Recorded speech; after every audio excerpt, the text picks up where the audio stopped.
बिस्मिल्लाहिर्रहमानिर्रहीम, अस्सलाम वालेकुम। आज 5 अप्रैल है, दिन है हफ्ते का, और 20 अप्रैल तक बड़ी अहम डेवलपमेंट्स हो सकती हैं। अगले 15 से 20 दिन बहुत ज़्यादा अहम है, और ख़ास तौर पर 8 अप्रैल का दिन।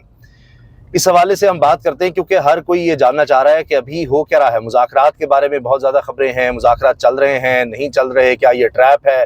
क्योंकि पहले भी बहुत दफ़ा इस तरह की खबरें आ चुकी हैं। अली बिन गंडापुर क्या कर रहे हैं? तो इस सारे मामले पर हम बात करेंगे। पहली चीज़ ये है कि ये तो आप सबको पता ही होगा, ये तो एक कंफर्म बात है, इसमें तो कोई दो राय नहीं है अब इस वक्त के मुज़ाकरात तो हो रहे हैं। लेकिन अब इनकी कामयाबी या नाकामी, इस पर बड़ा सवाल है। और क्या ये मुज़ाकरात एक दफ़ा फिर ट्रैप हैं? क्यों ये कहा जा रहा है कि ये एक दफ़ा फिर ट्रैप हो सकते हैं? और इनकी कामयाबी के कितने इम्कानात हैं? पहली चीज़ ये देखें कि इस वजह से खदशात का इज़हार किया जा रहा है कि पहले भी मुज़ाकरात हुए, आपने देखा, चाहे 26 नवंबर है तब भी बातचीत चलती रही। कभी पता चलता था डयाला जेल के दरवाजे सुबह के वक्त खोल दिए जाते हैं, मुलाकातें होती हैं, लेकिन बात नहीं बन सकी। फिर ये बात तो खुद इमरान खान कन्फर्म कर चुके कि उनको बारहा कहा गया कि आप बनी गाला शिफ्ट हो जाएं, आप कुछ अर्से के लिए खामोशी इख्तियार कर लें, 9 मई पे माफ़ी मांग लें, या ये कि बस सियासत में उस तरह एक्टिव ना हो। इस तरह की बातें होती रही, तो बात बन नहीं सकी। अब प्रेशर इस दफ़ा बहुत ज़्यादा हो गया है। एक तो आप जानते हैं कि अमन अमान की सूरत हाल जितनी बिगड़ चुकी है, जितनी ख़राब है मुल्की सतह पर, इसका एक बहुत बड़ा फैक्टर होगा, क्योंकि सबसे अहम चीज़ है कि आपके मुल्क के हालात क्या हैं। एक तो ये बात है। बाकी बज़ाहिर हुकूमत कहती है हमने मईशत को बेहतर कर लिया है, ऐसा है कुछ नहीं, लेकिन चलें, वो ये कहते हैं, उसका वो दावा करते हैं, लेकिन अमन अमान एक बहुत बड़ा चैलेंज बना हुआ है। मुल्क में इस्तेहकाम नहीं आ सका। एक फैक्टर ये बहुत ज़्यादा है जो मजबूर कर रहा है कि जी मुज़ाकरात कर रहे हैं। दूसरी चीज़ है इंटरनेशनल प्रेशर। इंटरनेशनल प्रेशर में अगर देखें, मशरिक़ वस्ता के ममालिक होते हैं आम तौर पर, फिर अमेरिका का बहुत अहम किरदार होता है, बरतानिया भी है।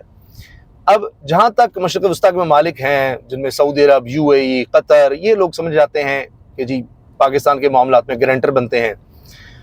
तो अभी एक खबर ये भी मैं आपसे शेयर कर दूं कि ये खबर भी आ रही है कि जो इस्टेब्लिशमेंट गारंटर चाह रही थी अली बिन गंडापुर से कि जी इमरान खान जिस बात पर कमिट करेंगे उस पर कायम रहेंगे, वो अली बिन गंडापुर साहब गारंटर्स ले आए हैं बीच में। ये खबर है, ये खबर मैं आपको दे रहा हूँ, और ये खबर शायद मितला साहब सीनियर साफ़ी हैं, उन्होंने शेयर की है। अच्छा, अब ये तो होगी गारंटर्स की बात। अमेरिका की जहाँ तक बात है, वहाँ पर चाहे अमेरिका हो चाहे मशरिक़ वस्ता के ममालिक हो, इमरान खान उनको वैसे सूट नहीं करता, क्योंकि वो तो एब्सोल्युटली नॉट कह देता है। इमरान खान का जो मजहबी रुझान है, जिस कदर वो मजहबी तौर पर कमिटेड है, अब इस वक्त मुख्तलिफ जो मशरिक़ वस्ता के ममालिक हैं वहाँ भी वो मूड नहीं पाया जाता। उनके शाहों में, उनके बादशाहों में, शाही ख़ानदानों में वो ज़रा और तरफ जाना चाहते हैं। लिहाजा ये नहीं है कि इमरान खान को भी सूट करता है। अमेरिका, बरतानिया, इनको भी इंटरनेशनल इस्टेब्लिशमेंट को खान सूट नहीं करता कि अगर ट्रंप एडमिनिस्ट्रेशन हो। अमेरिका को जाहिर है कि एक असर रसूख तो चाहिए अफगानिस्तान में, फिर कभी भी वो बेस की बात करेंगे, कुछ भी करेंगे इवेंचुअली, तो ये तो कह देगा एब्सोल्यूट नॉट। ये तो कहते हैं जी मुज़ाकरात ही वाहिद हल हैं, और ये जो दहशतगर्दी मुल्क में है इसके लिए भी मुज़ाकरात आपको करने पड़ेंगे। तो उस तरह से तो अमेरिका को सूट नहीं करते। लेकिन मसला है कि वहाँ पर जो अमेरिकन पाकिस्तानी कम्युनिटी है, उसने जो कर दिखाया है, जो बिल है, सबसे अहम चीज़ जो इंटरनेशनल प्रेशर क्रिएट कर रही है वो है बिल, जिसमें अहम तरीन सरकारी अहदेदारों पर पाबंदी, और डेमोक्रेसी के लिए बात करनी है, और इमरान खान की रिहाई की बात करनी है। अब इससे पहले पहले कि वो बिल आ जाए, वो पास हो जाए, यानी अब आ तो गया है, उस पर वोटिंग हो जाए, उससे पहले पहले चीज़ें होनी है।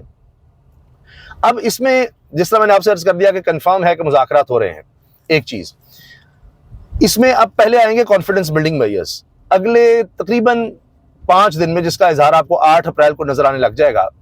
कुछ केसेस जिस तरह अभी आपने देखा लगने भी शुरू हो गए हैं। एक तो ये चीज़ है कि पहले, सबसे पहले कारकुनों की रिहाई आप देख सकते हैं, और उसके बाद फिर बुशरा बीबी की रिहाई। और इसमें टाइमलाइन ये बताई जा रही है कि 5 से 10 दिन में कारकुनों की रिहाई शुरू हो सकती है। इसलिए मैं 8 अप्रैल का दिन बार बार आपको कह रहा हूँ कि उस दिन बड़ी डेवलपमेंट आपके सामने आ सकती है। उसके बाद 5 से 10 दिन में रिहाइयाँ जो कारकुनों की हैं, फिर 10 से 15 दिन में बुशरा बीबी, उनकी रिहाई, और फिर इवेंचुअली इमरान खान की रिहाई, ये बड़ी ईद तक, ईद उल अज़हा तक, वो भी आगे आप देख सकते हैं। तो पहले कॉन्फिडेंस बिल्डिंग मेजर्स होंगे, जिसमें मैंने आपको एक टाइमलाइन एक बता दी है, टेंटेटिव सी अंदाजन, और यही 5-10 दिन, फिर अगले 10-15 दिन, और फिर आगे चल के इमरान खान की रिहाई। इमरान खान की शर्त यही है कि पहले दीगर लोगों को रिहा किया जाए, फिर मेरी बात होगी। मुज़ाकरात के अलावा हल कोई नहीं है। और अब डेफिनेटली तो नहीं कहा जा सकता, जाहिर है कि 100% के मुज़ाकरात कामयाब हो गए। उसकी वजह यह है कि अब तक जितने पहले हुए हैं वो कामयाब नहीं हो सके, सिर्फ ये वजह में, वरना जितना इस वक्त प्रेशर है इससे पहले कभी नहीं था। जंगें भी होती हैं तो एंड पर मुज़ाकरात ही होते हैं, लेकिन जो इस वक्त प्रेशर है आज से पहले कभी नहीं था। मैंने आपको फैक्टर्स बता दिए हैं, मुल्क की सूरत हाल, फिर इंटरनेशनली वो बिल का आप देख लीजिए।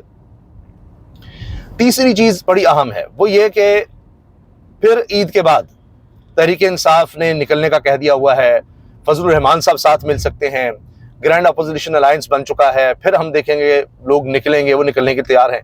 ये भी एक फैक्टर है कि क्या उस चीज का इंतजार किया जाएगा या मामला को कुछ सुलझा दिया जाए, मगर सबसे अहम वो बिल ही है।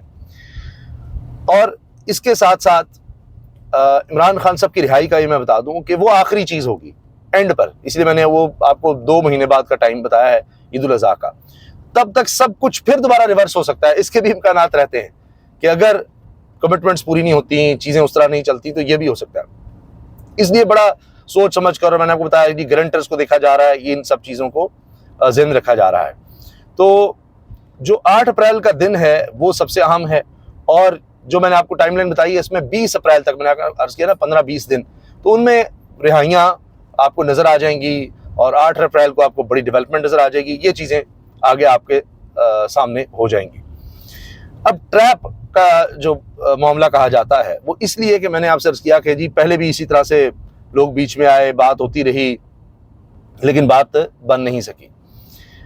अब ट्रैप अगर हो भी, फर्ज कीजिए कि जी अच्छा ये किस तरह से बिल जो है इसका थोड़ा कुछ हो जाए, ओवरसीज पाकिस्तानी आए थे, चलें ये बिल इधर उधर हो जाए, फिर उसके बाद धोखा दे देंगे या कुछ हो जाएगा, वो इसलिए मसला आएगा कि फिर दोबारा भी कोशिश हो सकती है, दोबारा लोग कहेंगे जी हमारे साथ धोखा हो गया, तहरीक इंसाफ फिर निकल सकती है, तो वही हम बैक टू स्क्वायर 1 चले जाएंगे, वहीं 0 पर चले जाएंगे, हालात फिर वहीं के वहीं होंगे। तो मुझे ये लगता है, मेरा ये, अब मैंने आपको जो बताया उनमें ज्यादातर चीजें मैंने खबरें आपको बता दी हैं कि ये हैं। तज्जिया मेरा ये है कि इस दफा सबसे ज्यादा इम्कानात है मुज़ाकरात की कामयाबी के, और उसमें एक रीजन मैं आपको ये बता दूं, अब ये खबर है, ये मैंने आपको तज्जिया बता दिया कि मुज़ाकरात के इम्कानात सबसे ज्यादा इस दफा हैं। खबर यह है कि नून लीग में इस वक्त हलचल मची हुई है, बहुत शदीद परेशानी है, और वो अब सोच रहे हैं कि अच्छा दोबारा वो बयानिया हम किस तरह से बनाएं, वोट को इज्जत दो का, मुझे क्यों निकाला का, कि ये क्या हो रहा है, ये ऐसे हो गया, हमें तो चलने नहीं दिया गया। इस बारे में अब बैठकें हो रही हैं, सोचा जा रहा है कि हमने उस तरफ अगर जाना है तो किस तरह जाना है, उसके लिए कैसे माहौल बनाना है। उसकी वजह यह है कि ये जो सारी मुलाकातें शुरू हो गई हैं, ये जो मुज़ाकरात हो रहे हैं, जो कंफर्म मैं आपको खबर दे रहा हूँ कि मुज़ाकरात हो रहे हैं, अब इसमें नून लीग तो कहीं है नहीं, इस पर उनको डर है। फिर जो इंटरनेशनल प्रेशर बन गया इसका भी उनको अच्छी तरह पता है। फिर उनको ये भी पता है कि उनके पास वोट बैंक तो है नहीं, ये तो है नहीं कि इमरान खान को जिस तरह निकाला गया और रात को ही लोग निकल आए और एक मोमेंटम बन गया और हर तरफ शोर और एजिटेशन शुरू हो गई, इनके लिए तो किसी ने नहीं निकलना। तो ये इनके लिए खतरा है कि इमरान खान की रिहाई का उनको भी नजर आ रहा है इस दफा बहुत ज्यादा इम्कान है, और वो रिहा हुआ तो इनके लिए मसाइल ही मसाइल हैं।